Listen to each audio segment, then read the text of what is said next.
নমস্কার বন্ধুরা, আজকে একটি পটলের রেসিপি করব। পটলটা কুচি করে কেটে নিয়েছি ছোলার ডালটা আধ ঘন্টা আমি ভিজিয়ে রেখেছি। তারপর ডালটা মিক্সিং জারে দিয়ে পেস্ট করে নেব।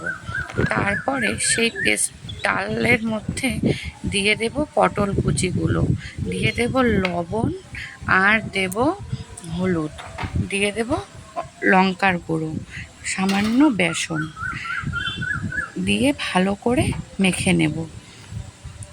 মাখা হয়ে গেছে। এখন কড়াতে তেল গরম করে আমি সেই বাটা ডালগুলো দিয়ে বড়ার আকারে তৈরি করে নেব। বড়াগুলো একে একে আমি ভেজে নেব।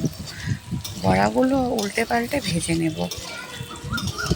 বড়াগুলো ভাজা হয়ে গেছে। এবার মিক্সিং জারে দিয়ে দিলাম টমেটো, কাঁচা লঙ্কা, কাজু বাদাম। তারপর কড়াতে তেল গরম করে দিয়ে দিলাম তেজপাতা, গরম মশলা, দিয়ে দিলাম একটা বড় সাইজের আলুটা ভেজে নেব।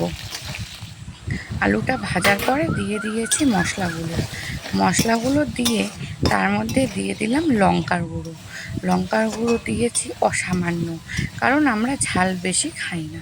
আপনারা আপনাদের পছন্দ মতন ঝাল দেবেন। মশলাটা কষে নিয়েছি। ওই মশলাটা কষানো হয়ে গেলে পরিমাণ মতো জল দিয়ে দিয়েছি। এবার ঝোলটা কিছুক্ষণ আমি ফুটতে দেব।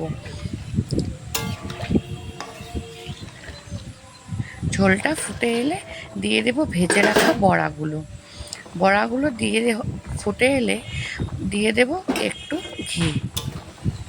ঘি দিয়ে নাড়াচাড়া করে নিলাম। এরপর দিয়ে দেব চিনি।